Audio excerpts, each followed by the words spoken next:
Olá pessoal, este é o Cine Trabalho, uma conversa sobre o mundo do trabalho a partir do cinema. Este podcast é realizado pelo TRAB 21, grupo de pesquisa vinculado ao programa de pós-graduação em Direito da Universidade Federal do Rio de Janeiro.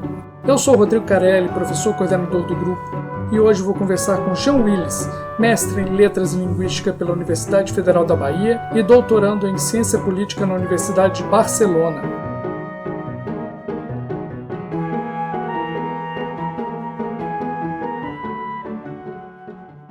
O papo vai rolar tendo como pretexto o filme Aos Teus Olhos, uma produção brasileira do ano de 2018, dirigido por Carolina Jabbour. O filme é baseado na peça espanhola O Princípio de Arquimedes, e tem como personagem principal Rubens, interpretado por Daniel de Oliveira, que é um professor de natação benquisto por seus alunos, mas que se vê acusado de ter beijado na boca de uma criança. Atenção, a intenção é trazer muitos spoilers. Acho que está acontecendo uma grande confusão. Não tem confusão nenhuma, não. Minha palavra não conta? A partir daí, a mãe da criança lança a pecha de pedófilo nas redes sociais, ganhando vulto e ressonância à acusação sem provas. É este enredo que vai fazer com que Jean Willis e eu possamos debater as consequências das redes sociais na democracia contemporânea. Olá, Jean. É um prazer ter você aqui no podcast Cine Trabalho. Muito obrigado, muito gentil da sua parte. Obrigado, Rodrigo, pelo convite. Desde já eu aviso aos ouvintes desse podcast que eu estou em companhia de Sig, que é o meu cachorrinho, que tem 4 meses de idade. Então pode ser que em algum momento dessa conversa o latido do Sig apareça ou o barulho do brinquedo dele aqui. Então fiquem já de antemão sabendo. Muito obrigado pelo convite. Ótimo. E a gente vai conversar então sobre o filme Aos Teus Olhos. Jean, o que te levou a escolher esse filme? Rodrigo, eu escolhi esse filme por 2 motivos. O primeiro é que o conteúdo do filme tem a ver com a pesquisa que eu estou fazendo, a minha pesquisa de doutorado. Eu faço doutorado na Universidade de Barcelona em Direito e Ciências Políticas. Estou investigando as fake news, né, o processo de desinformação, tendo como corpus as fake news que circularam no Brasil de 2016 a 2018, 2016 o ano do golpe, 2018 o ano da eleição de Bolsonaro. Claro que eu retrocedo para algumas fake news que tiveram origem antes, como, por exemplo, a do kit gay, mas esse é o período que eu estou avaliando. Essa pesquisa eu comecei ela como bolsista da Open Society Foundation Seção Europa, e depois eu estendi ela no ALAR, o Instituto Afro-Latino-Americano da Universidade de Harvard, do Hutchins Center da Universidade de Harvard, e agora estou dando prosseguimento aqui na Universidade de Barcelona. Então, o assunto do filme, desse filme de Carolina Jabbour, tem a ver com a minha pesquisa, né? Não só no que diz respeito às questões da desinformação programada e dos seus efeitos, dos processos de subjetivação e ressubjetivação, ou dito de uma maneira mais clara, menos acadêmica, os processos de alteração das percepções que a desinformação produz. Tem a ver com minha pesquisa por isso, e tem a ver porque o filme também trata das questões de sexualidade e gênero, né? É um filme que trata de ambas as questões. Esse foi o primeiro motivo. O segundo motivo é que eu selecionei esse filme para um programa que eu apresentava no Canal Brasil, chamado Cinema em Outras Cores, um programa para dar espaço para o cinema feito pela comunidade LGBT, sobre a comunidade LGBT e para a comunidade LGBT. Esse programa foi uma oportunidade, um convite que o André Sadi e o Paulo Mendonça me fizeram. Eu concebi o programa, construí o roteiro, foram 4 temporadas. As 3 primeiras temporadas a gente apresentava curtas e eu convidava os criadores, né, diretores, roteiristas, atores, produtores que estavam envolvidos nesses curtas, nesse cinema, e fazia entrevista com eles, né? A última temporada, como eu já estava no exílio, a gente fez assim num regime mesmo de guerra, todo mundo foi, uma equipe muito reduzida, não tinha como ter convidados, era eu e a minha avaliação sobre os filmes. E aí, nessa seleção, eu escolhi o Aos Teus Olhos, da Carolina Jabbour, e escolhi porque ele é baseado numa peça de um dramaturgo catalão chamado Josep Maria Miró, que é um cara incrível, né? É premiadíssimo, o teatro dele já foi adaptado para mais de 13 línguas, e ele faz isso muito bem, quer dizer, ele faz um teatro que não é um teatro proselitista nem panfletário, né? o teatro dele apresenta a questão na sua complexidade, na sua contradição. Ele tem um outro texto que também trata dessas questões de fake news, desinformação, e que chama Tempos Selvagens. E isso é que é maravilhoso. Você vai ver, você assiste ao filme, esse filme aos seus olhos, ou a peça Tempos Selvagens, e você não vê um debate acadêmico sobre a questão. Você vê a questão apresentada com a dramaturgia poderosa e com todas as contradições e nuances que esses episódios têm, né? Mas isso não quer dizer que ele não se posicione politicamente como artista. É óbvio que ele se posiciona, né? E aos seus olhos é um filme em que está claríssimo qual é a posição que ele toma diante do que acontece no filme. Eu achei que ele cai como uma luva realmente para o cinetrabalho, porque o cinetrabalho ele pretende discutir as questões do trabalho e da sociedade a partir de uma visão contemporânea, né? O grupo de pesquisa se chama Trabalho no Século XXI, e nada mais século XXI do que esse tema, não é verdade? E o filme, ele trata realmente, ele trata esse tema maior dentro de uma questão que é o ambiente de trabalho, né? Então, ele consegue dar uma escala acima ao que nós vemos em filmes como A Caça, né, do Thomas Vinterberg. No filme A Caça é um professor de escolinha, de berçário quase, né, de uma creche, em que ele é acusado de molestar as crianças. Isso numa pequena cidade, uma coisa feita de boca em boca. Isso ganha uma dimensão completamente diferente quando nós estamos no mundo das redes sociais. O que é mostrado no filme. Como você vai desdizer o que é discutido em uma rede social, na dimensão da rede social, a partir de, como você estava dizendo, de uma fake news. Então, as pessoas começam a conversar, e isso acontece aqui com o professor de natação, né, o Rubens. Acontece com o Rubens, e algo que é fora de qualquer controle dele. O negócio vai, e qualquer coisa que ele fizer, nada vai adiantar, porque é um processo que é numa dimensão muito ampla. E eu gostei da sua pesquisa, porque realmente é num âmbito, numa dimensão de uma subjetivação e uma ressubjetivação. Então, várias coisas passam aqui, né, que me parece muito, muito século XXI, né? A Caça lembrava a gente do episódio da escola base em Brasília, que também houve uma acusação de molestar crianças e adolescentes, e que depois se provou uma completa mentira. Mas a escola fechou. A escola fechou, os professores estão naquela condição. Só que a gente percebe, e eu percebo a partir de coisas muito simples. O colégio da minha filha, eu tenho uma filha pré-adolescente, e o colégio pede, pelo amor de Deus, que as questões do colégio, relativas ao colégio, não sejam discutidas nos grupos de pais, que levem as reuniões para ser discutido de forma assemblear. Então, nós temos modelo assemblear e um modelo de... Acho difícil que a escola ela pode pedir isso, mas eu acho muito difícil que os assuntos concernentes à escola escapem dessa Second Life, desse ambiente digital, né? É importante dizer, Rodrigo, que eu não estou tratando de algo apenas olhando como um pesquisador, um observador não participante, né? Como um observador distante da questão da desinformação, né? O que acontece com Rubens no filme, numa dimensão muito menor, e por causa de um gesto dele que é tomado por ambivalência, e as fake news, elas têm um elemento ali de verdade sobre o qual se constrói uma narrativa mentirosa. Aquilo que acontece com ele aconteceu comigo. Então, eu fui vítima de um processo muito maior, muito mais organizado, com muito mais grana envolvida, envolvendo questões não privadas. Eu fui alvo de um processo parecido de tentativa de destruição da minha imagem por meio de mentiras.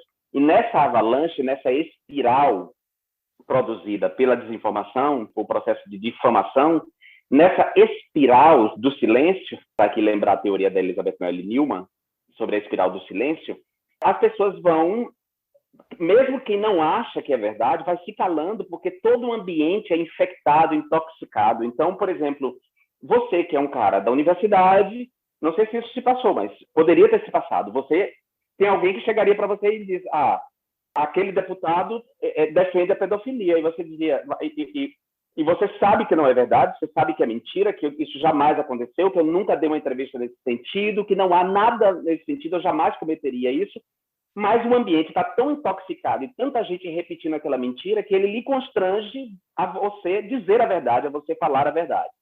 Então você fica constrangido de falar a verdade e você ser o alvo do ataque, né? Do tipo, se você diz, não é verdade, o deputado nunca apresentou algo desse tipo, isso é uma difamação, a pessoa diz, você está defendendo o pedófilo, né?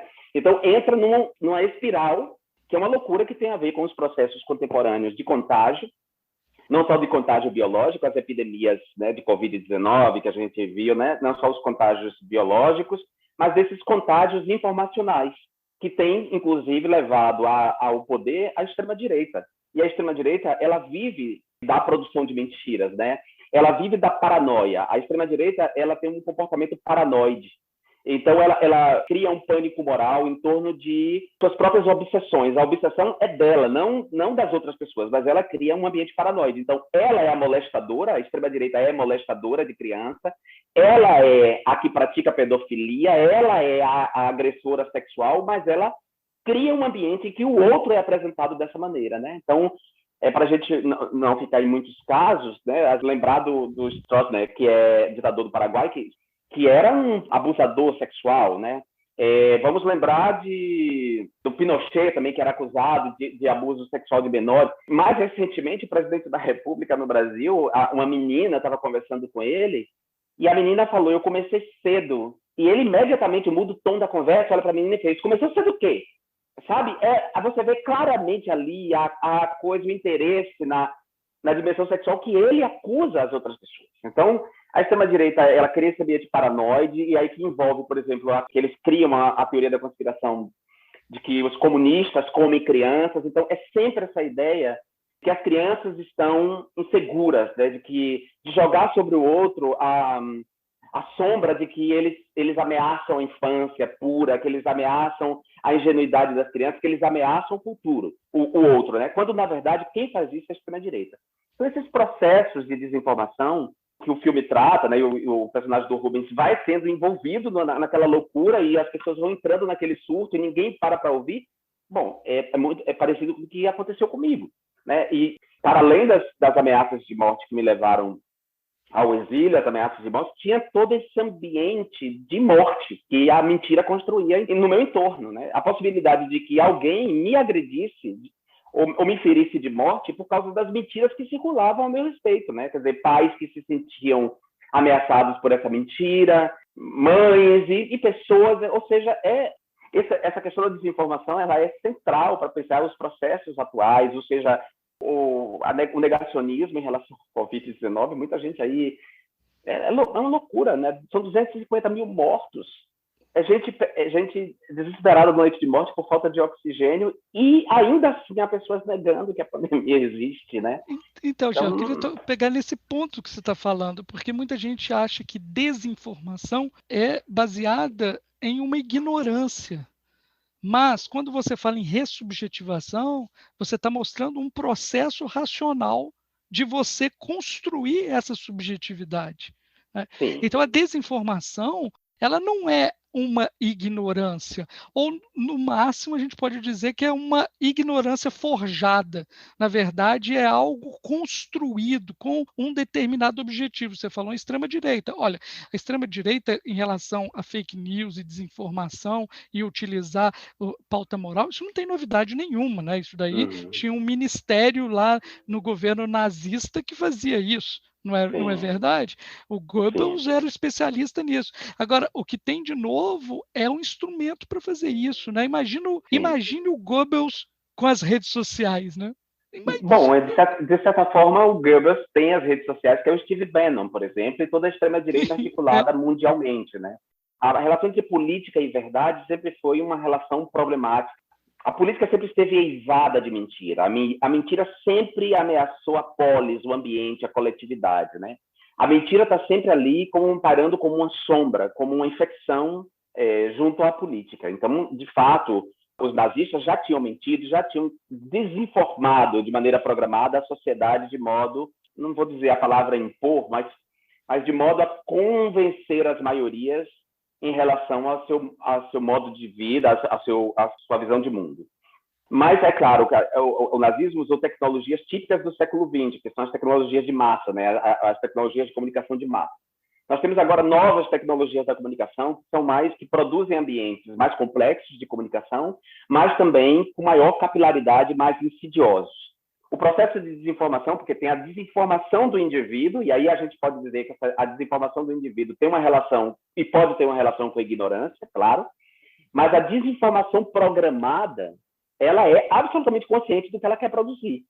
Não há uma ignorância em quem perpetra a desinformação programada, governos, empresas, partidos políticos, né? Não há uma ignorância, eles sabem que eles querem atingir um objetivo, eles têm claramente um destinatário, né? O remetente tem um destinatário e sabe qual é a mensagem que está mandando.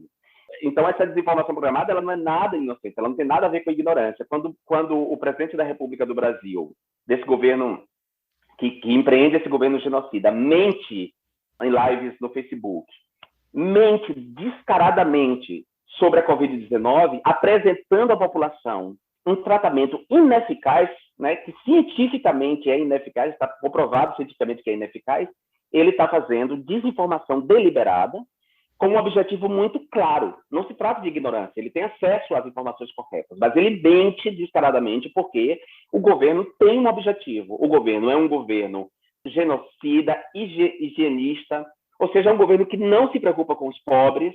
Dentro desse governo há esse aspecto ideológico mais claro, de extrema-direita, reacionário, contra as transformações do mundo, contra a globalização, racista, mas há uma outra expressão que é ideológica também, mas não é evidentemente ideológica, que é a racionalidade econômica, quer dizer, que são as políticas econômicas que vêm a reboque dessa ideologia mais clara. Então, uma política econômica que prioriza os mais ricos, que prioriza os brancos, que prioriza o topo da pirâmide e que acredita que a base da pirâmide é descartável, ou seja, o trabalhador é tudo igual. Então, se um morre de Covid, amanhã tem um outro braço, uma outra força de trabalho barata para substituir esse que morreu, né? Ou seja, as pessoas das suas histórias de vida são absolutamente descartadas. A própria ideia de dizer, falar 250 mil mortos é reduzir 250 mil vidas e famílias a um número que não produz mais empatia. Né? Então, falar de 50 mil mortos não produz empatia. Eu acho que a gente precisa agora contar as histórias, narrar as histórias, para que as pessoas se espelhem em histórias e não em número, para elas se darem conta do quão grave é. De alguma maneira, o jornalismo começou a fazer isso, principalmente o jornalismo da Globo, quando contou, por exemplo, as histórias da falta de oxigênio em Manaus, né? E as pessoas ficaram chocadas quando... Eu acho que esse jornalismo deveria fazer isso, mas deveria fazer isso também com uma certa honestidade intelectual, deixando claro que essa história que eles estão contando sobre a falta de oxigênio de Manaus tem a ver com um tipo de política econômica tocada pelo governo, que é uma política econômica neoliberal que enfraquece o estado do bem-estar social que poderia garantir o oxigênio em Manaus. Então, eles não contam isso, e o desafio para nós é como a gente vai contar isso, como a gente vai explicar isso para as pessoas. Então, esse podcast é muito interessante porque ele pode ir desse caminho, né, de fazer esses links, né? E falar, por exemplo, Rodrigo, já que é um podcast dedicado ao mundo do trabalho, assim, como determinados ambientes de trabalho estão ameaçados por esse autoritarismo refeito, ressurgido, reinvestido por essas novas tecnologias.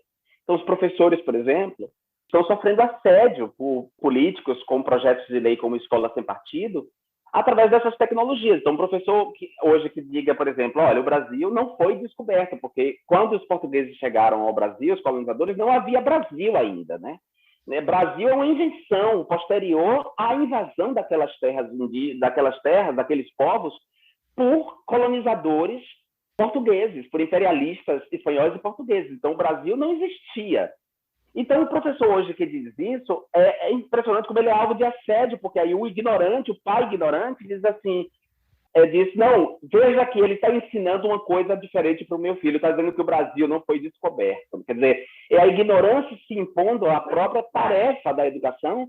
Esse que latiu aí é o Sig, meu companheirinho de jornada, é um cachorrinho de 4 meses que eu tenho, que uma amiga adotou para mim, Sigmund, Sig.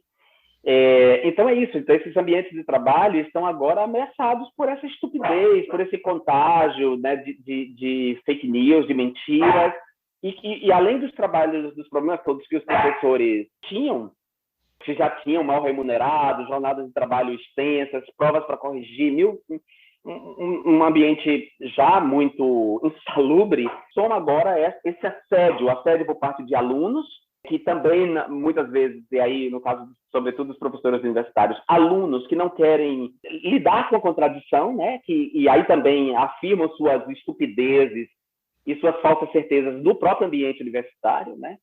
Por exemplo, um professor que tenha feito um programa de aula com autores que ele conhece, hoje corre isso, sofrer assédio, porque um aluno desses grupos universitários pode dizer, veja só tem homens brancos na sua bibliografia. Olha, desculpa, mas vamos aqui construir como um diálogo. Esses são os autores que eu estudei a vida inteira. Vamos discutir, trazer um novo autor para a gente ler. Quer dizer, não se constrói mais esse ambiente democrático. Agora, os professores sofrem esse tipo de assédio por parte dos alunos, no caso do ensino médio e do ensino fundamental, por parte dos pais dos alunos.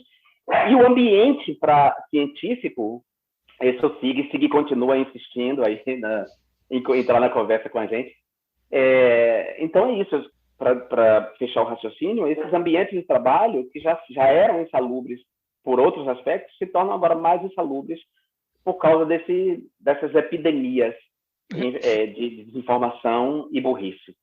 Eu gostei que você trouxe já um dado que é importantíssimo, né? Então, um dos objetivos da desinformação é justamente apoiar esse tipo de política econômica. Então, e a gente fazendo um paralelo, a gente falou aqui do nazismo, falou de Goebbels, mas a gente tem que falar então do outro lado também, que é o sobrinho do outro Sigmund, o Sigmund Freud, o Eduardo Bernays, que é responsável pela implantação de uma fábrica de consentimento, né, nos Estados Unidos e que influenciou países latino-americanos, inclusive fez derrubar presidente na América Central. Para quê? Justamente para impor o interesse das empresas americanas contra os trabalhadores desses locais. Então, essa fábrica de consentimento também é utilizada em supostas democracias, como no próprio Estados Unidos e em outros países da América Central. E o que me faz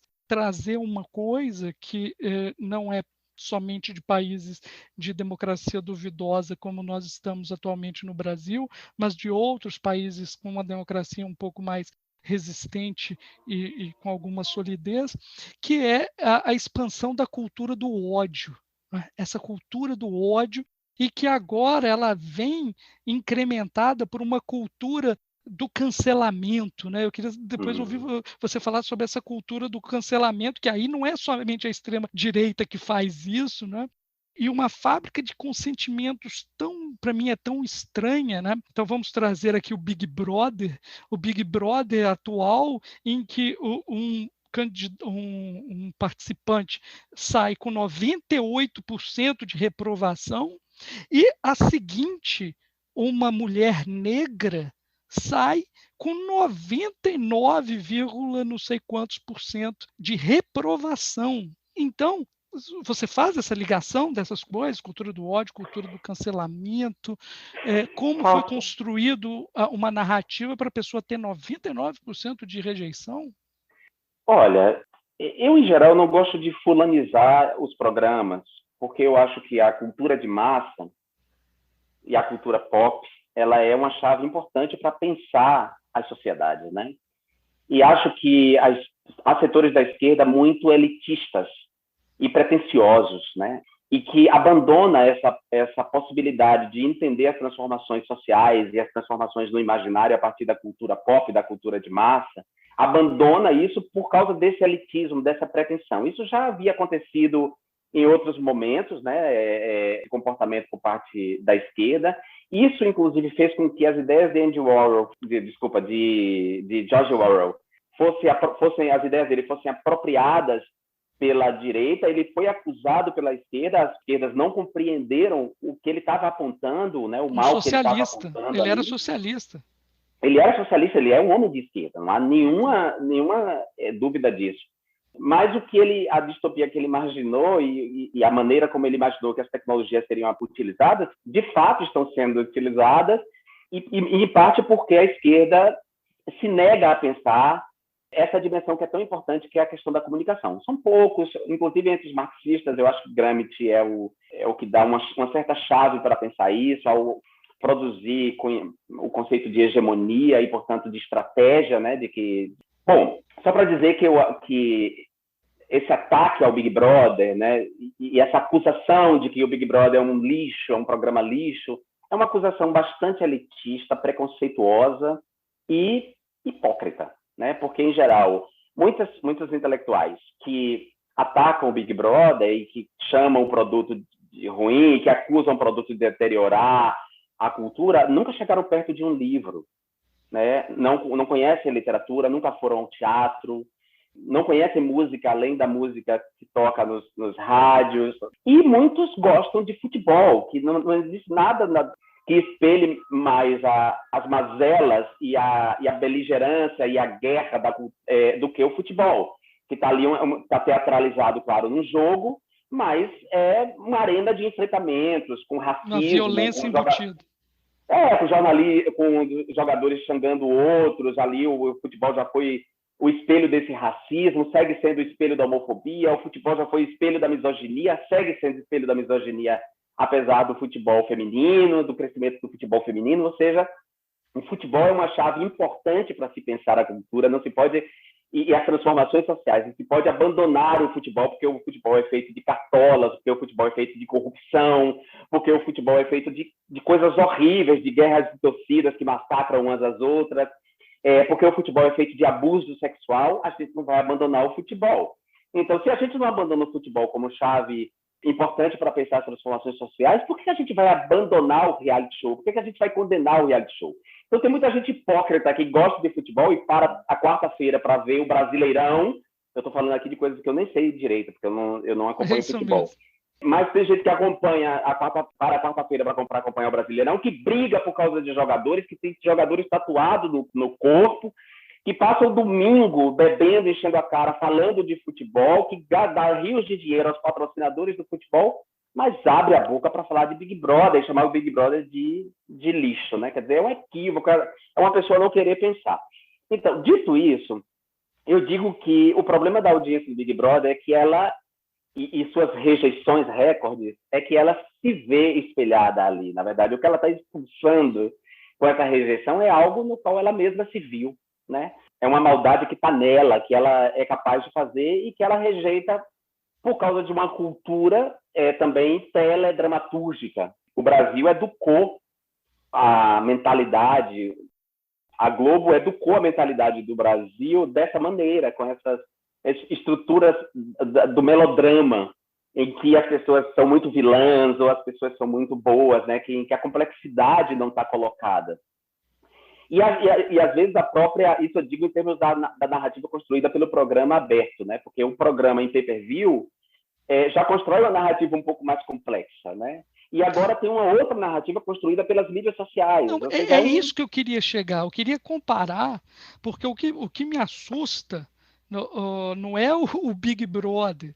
O que me assustou é o percentual de rejeição atual, que me parece não é um percentual, por exemplo, que acontecia na época que você participou. Eu acho que os patamares estão diferentes e, para mim, isso está ligado às redes sociais. Você acha que não? Sim. Eu acho que assim, Rodrigo, a gente tem que levar em consideração muitas coisas aí. Primeiro, na época em que eu participei, não havia nem Facebook, né? O engajamento das pessoas era por telefone. E a audiência correspondia, de fato, a uma audiência, a uma medida da audiência que não se faz mais, né? Quando eu participei, o Big Brother O Brasil bateu um recorde de audiência que jamais vai se repetir, porque hoje existe um outro tipo de audiência, existe uma maior diversidade de entretenimento, o serviço de streaming, Disney Plus, Netflix, Amazon, ou seja, a audiência está pulverizada em múltiplos consumos, né? Quando eu participei, havia uma concentração maior, a Globo tinha um monopólio muito maior da audiência, e de fato as pessoas estavam ligadas. Havia um engajamento pago, as pessoas pagavam para ligar, né? Ou seja, ganhava-se dinheiro não só com a publicidade, mas com o telefonema, ou seja, era um fenômeno que não vai se repetir. E eu acho que o país era outro naquele momento. O país estava vivendo ainda os ventos da bonança econômica, do boom das commodities, uma estabilidade econômica. O país tinha na presidência um estadista, um homem empático, como Lula, né? Um homem... Havia nos ministérios técnicos, né, cientistas, pessoas, o Brasil estava em plena ascensão. Então, nesse momento, todo o polo se dirige para o polo da paz, que é o polo do entretenimento, da leveza, do prazer, da diversão, né? Que estou usando aqui uma distinção que o Peter Stolojai faz entre guerra e paz. Ele vai dizer que a paz é quando as populações se aproximam mais do polo do entretenimento. E uma população se aproxima mais do polo do entretenimento, quanto mais há estabilidade econômica, quando as pessoas conseguem vislumbrar futuro, elas se tornam muito mais tolerantes à diversidade. Então, o Brasil estava vivendo isso. Então, naquele momento, foi possível o país ter identificação com um homem gay, nordestino, né? Quer dizer, eu repetia de alguma maneira a história do presidente. Eu era nordestino, vindo da pobreza, filho de uma mãe que era lavadeira, ou seja, havia muitas características em comum entre eu e o presidente da República. E havia, claro, o plus, que era o fato de eu ser um homem gay. E portanto, um homem gay com repertório, que colocava uma outra representação da homossexualidade, um pouco distinta das representações jocosas e debochadas que os programas de humor faziam. Ou seja, era um outro ambiente que permitiu, claro, produziu rejeição também recorde. O Rogério, que era o cara que encarnava esse bullying de um homem branco, bonito, rico, do São Paulo, do interior de São Paulo, médico, né? Que era uma coisa meio assim, o popular das escolas, o cara que é o popular nas escolas. Esse cara, ele saiu super rejeitado também, entendeu? Numa rejeição de 90 e tantos %. Então, aquele Big Brother pode produzir uma narrativa que não vai se repetir, por causa desse ambiente político que eu digo, que era mais amplo, porque eu figurava como um polo de afeto e empatia dentro da casa, que construía um ambiente que não era um ambiente de disputa pelo prêmio, ou seja, eu não entrei assim, eu não imaginava que eu fosse ganhar, meu objetivo não era esse, então, portanto, eu não estava ali para disputar o prêmio, meu interesse era outro. E ao não disputar o prêmio, isso fazia com que eu estivesse ali inteiro, na minha inteireza completa, sem me preocupar com a ideia de jogo. Eu comentei isso com o Pedro recentemente, com o Pedro Bial, quer dizer, eram longas férias que eu vivia e o interesse acadêmico, etnográfico naquele ambiente. Isso, de uma maneira, levou outros participantes a se atraírem para esse polo. Eu fazia a comida da casa, aquelas pessoas que me queriam tirar do jogo, elas não me odiavam como pessoa. A homofobia pesava na escolha delas. Claro, elas queriam me tirar a qualquer preço do jogo, porque elas me viam como um jogador e como alguém forte. Embora eu não me visse dessa maneira, elas me viam. Então, elas queriam me tirar do jogo e a homofobia pesava, claro. Mas elas não me odiavam e eu não respondia com ódio. Então, o meu comportamento desarticulava qualquer ambiente de hostilidade. Então, chegou um momento em que, dentro da casa, pairava um ambiente de vai ganhar quem a população decidir lá fora. Nós não precisamos nos destruir aqui dentro. A gente cumpria as provas de líder, essas coisas, mas a gente não tinha um ambiente nefasto de acusações. As pessoas que produziram esse bullying, elas foram retiradas. Mas o país estava num momento muito legal, então esse ódio... E não havia mídias sociais, não havia haters, não havia bolhas identitárias que alteram a percepção e que levam as pessoas a pensar que o mundo é aquela bolha em que elas vivem, que foi um pouco o que aconteceu agora, né? Foram selecionados para dentro do programa pessoas que achavam que a realidade era a bolha que ela vivia na internet. E isso, claro, produziu um choque e um choque de ódio, né? Porque o país já está mergulhado em ódio. Então, não foi o Big Brother que que mergulhou o país no ódio. O Big Brother só está sendo um espelho de um ódio que o país está mergulhado desde 2016, de maneira mais clara, na verdade, né? A ascensão do ódio começa em 2014. Sim. A ascensão do ódio começa de maneira mais clara, começa em 2014. No dia seguinte à eleição. A curva sobe em 2016 com o golpe da Dilma e aí sobe muito em 2018 com o assassinato de Marielle Franco e a eleição de fascistas no país inteiro, né? Então, esse ambiente de ódio, é claro, vai se refletir no programa de entretenimento. Tanto o ódio da direita, da extrema-direita, que foi quem, na verdade, contagiou todo o ambiente com ódio, foi a extrema-direita, quanto, uma vez, por mimeses, a esquerda também vai repetindo o ódio, né? E aí o cancelamento é essa mimesis do ódio.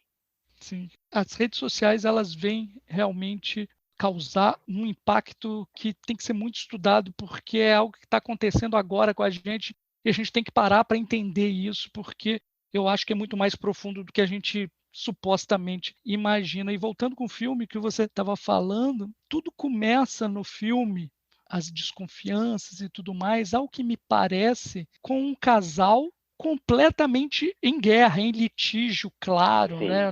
E o pai, ele olha para o professor e ali me aparenta um amor ou ódio, desejo, sei lá o que é, que desestabiliza completamente a cabeça dele, né?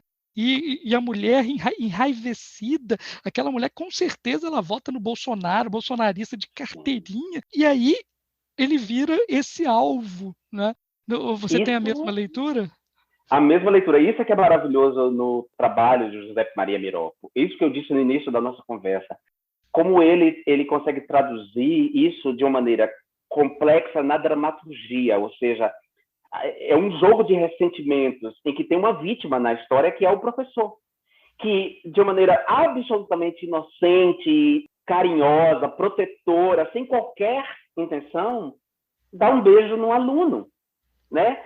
Aí você vê que os ressentimentos de um casal já em crise, essas disputas, esse ciúme, esse ódio, esse rancor, esse ressentimento e as projeções das suas próprias perversões são projetadas ali sobre aquele rapaz que acaba virando a vítima da disseminação desse ódio, dessa mentira e desse contágio em que vai tirando a razão, né? O ódio, ele tira a razão em todos os sentidos dessa expressão, né? Ainda que nos dois sentidos, tanto tira a razão no sentido de que leva a pessoa a um estado de quase de psicose, mais que paranoia. A paranoia é um componente, mas quase o ódio pode levar a esse ambiente. Como tira a razão no sentido de que mesmo que você tenha a razão, no sentido de que você esteja certo, se você agir de maneira odiosa, você perde a razão, ainda que seja justo, ainda que você esteja movido por uma causa justa, né? Então isso acontece com os movimentos identitários, por exemplo, né? Não com os movimentos identitários de uma maneira geral, mas com ativistas desse movimento. Eles perdem a razão, eles estão lutando por uma causa justa, mas eles perdem a razão na medida em que eles agem de maneira odiosa. E o cancelamento é agir de uma maneira odiosa. O cancelamento é fascista. Recentemente eu dei uma entrevista para a revista Diadorim, que é uma nova plataforma de comunicação, vamos dizer, uma plataforma. Eles estão convidando pessoas para darem são entrevistas longas, entrevistas para quem gosta de ler. E aí eu dei essa entrevista e eles me perguntaram sobre essa questão do cancelamento e sobre a inflação das letras LGBTQI+. E eu expressei de uma maneira muito complexa, com muito cuidado, essa questão. E eu falei, olha, a gente não pode banalizar determinados conceitos, determinadas noções, porque a gente tende a prejudicar a nossa própria luta. Ou seja, se tudo é homofobia, nada é homofobia. Então a gente tem que ter um cuidado na hora, fazer distinções na hora de designar se determinadas atitudes são mesmo homofóbicas ou que tipo de homofobia está expressa ali, né? E a gente não pode confundir, por exemplo, expressões do desejo e afirmações de identidade de gênero como discriminação a outras identidades de gênero, né? Então, eu sou uma pessoa que sou autor do projeto da lei de identidade de gênero, que garante as identidades de gênero às pessoas do ponto de vista do nome social e do ponto de vista da cidadania mais ampla, né? Da modificação de documentos, que as pessoas trans existam para além do seu nome social, que elas existam na ordem jurídica. Eu sou zero uma pessoa transfóbica, né? Mas o meu desejo é homossexual, ou seja, eu gosto de homens gays, né? Eu gosto de homens com identidade de gênero masculino, eu gosto de homens, sexualmente falando, eu gosto de homens assim. Sou atraído por essas pessoas. O desejo é complexo, a gente não manda no desejo, né? E o desejo é de uma complexidade profunda, que envolve muitas coisas. Então, a expressão do meu desejo homossexual não me transforma no homofóbico, porque eu não tenho interesse sexual por uma pessoa trans. Né? Quer dizer, não ter interesse sexual por uma pessoa trans não me transforma em homofóbico. Eu não sou homofóbico, ao contrário, eu tenho toda uma vida pública que deixa claro que eu não sou. Então, a acusação odiosa de que alguém é transfóbico, porque essa pessoa diz, olha, eu não tenho um desejo por pessoas trans, sexual, né? Não tenho um desejo por elas. Não, é uma acusação absolutamente injusta quando se faz isso. E você está banalizando a noção de transfobia. Porque se isso é transfobia, como é que a gente vai chamar a violência contra as pessoas trans, né? Que nome a gente vai dar? Se tudo é transfobia, se tudo é racismo, nada é racismo. Então a gente tem que ter muito cuidado com esses significantes. E foi isso que eu convoquei as pessoas a fazerem, a pensar essas questões de maneira complexa, e me parece que as pessoas estão num estado tão de ódio que elas se recusam ao debate honesto sobre isso, né? A pensar, inclusive, a natureza do seu próprio desejo, né? Quer dizer, a própria pessoa trans, ela tem um desejo sexual, ela se define como homossexual ou bissexual, né? Ela se define dessa maneira. Uma mulher trans pode ser lésbica, então, essa mulher trans lésbica, ela tem um desejo sexual em pessoas de identidade de gênero feminino, né? Quer dizer, que se veem como mulher, que se percebem e se colocam como mulher. Então, se ela tem uma orientação sexual, por que eu não vou ter a minha? Se ela tem a identidade de gênero dela, por que eu não vou ter a minha? Por que todo mundo agora tem que ser necessariamente queer, não binário? Há pessoas queer e não binárias. Há pessoas transgêneras e há pessoas cisgêneras.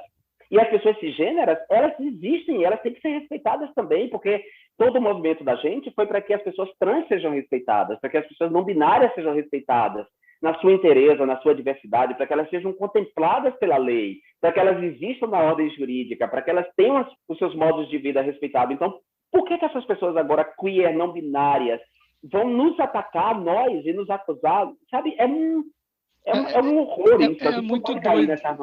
A gente não pode cair nessa armadilha, porque essa é a armadilha que... Você sabe o que me parece? São aqueles que, com base na liberdade religiosa, tentam limitar a religião dos outros. Para mim, parece a mesma coisa. É igual. Ou pessoas que querem combater o racismo discriminando pessoas não negras, não pretas, digamos assim. Não, eu vi outro dia um debate que alguém estava falando, a outra... As duas do movimento negro disse, olha, eu sou mais preta que você é mais branca que eu, então, né, é uma loucura. E realmente isso só faz destruir o próprio movimento maior, que é a intenção maior da liberdade sexual, da liberdade religiosa, liberdade de gênero e tudo mais. Uma outra coisa que eu queria falar contigo sobre o filme é que, em determinado momento do filme, a diretora, a Ana, que me parece, de início, parece uma pessoa, assim, né, cabeça, mas ela insiste em perguntar ao Rubens se ele é homossexual. Ele insiste, fala outra coisa, ele fala, mas o que isso tem a ver com a situação? Ele está sendo acusado de molestar.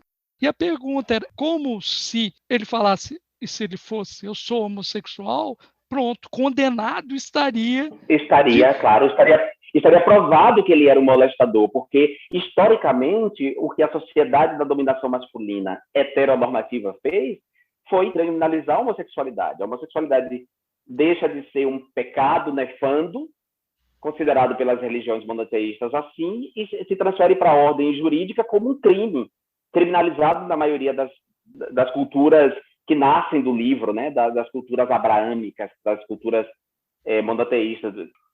E depois da ordem jurídica passa para a ordem médica, da moderna ciência, a psiquiatria, como Foucault aponta, né? Então, vira pecado, crime e doença. Esse é o imaginário em torno da homossexualidade. E por isso, se ele dissesse que era homossexual, pronto, já estava condenado, não tinha que se investigar.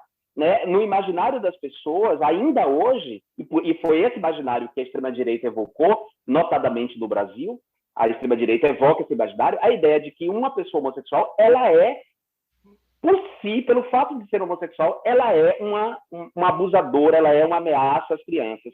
Porque ela é uma pervertida. Ela é uma pervertida. Então, é uma associação entre homossexualidade e pedofilia que não é nova, que mobiliza pessoas, mesmo as pessoas mais insuspeitas como essa diretora. Mesmo pessoas, como eu disse no início da conversa, talvez você tenha amigos que acreditaram na mentira em relação a mim. Por que eles acreditaram na mentira de que eu tinha dado...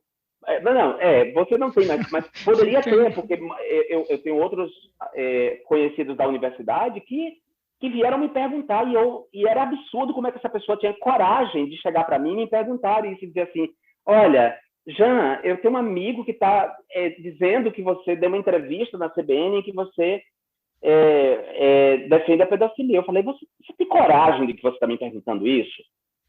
Você tem coragem? Aí a pessoa ficava constrangida, quer dizer, ela mesma, apesar de ser minha amiga, apesar de acompanhar o meu mandato, havia dentro dela uma dúvida de que eu poderia dar essa entrevista pelo fato de que eu sou gay e defendo os direitos LGBTs. Então, veja, é uma associação inconsciente, que ela é milenar. Desfazer essa relação é a tarefa do movimento LGBT, a gente tem que desfazer, e a gente vem dando pequenos passos, mas não é fácil, porque o filme representa muito bem isso. Quer dizer, aquela diretora é a pessoa que, apesar de bem informada, tal, ela tinha um preconceito tão internalizado que era, se ele fosse homossexual, já estava certo, ele foi molestado. Por isso que o abuso de meninas é tolerado na sociedade, por isso que agora tem um movimento na França avassalador que chama-se Me Too Incest, que são meninas contando, mulheres contando de que foram abusadas sexualmente pelos seus pais, por homens, por tios e tal. E a ex-diretora da Anistia Internacional, Geneviève Arriagos, deu uma entrevista anteontem contando que ela foi estuprada pelo pai aos 5 anos. Então, é uma sociedade que tolera o abuso contra meninas sob a acusação de que os homossexuais são pedófilos e abusadores. Ou seja, eles jogam sobre os homossexuais o crime que eles perpetram contra mulheres, contra meninas, né? E a gente pode até ver as culturas em que o casamento infantil, meninas de 10 anos, são obrigadas a casar por contratos entre homens mais velhos, né?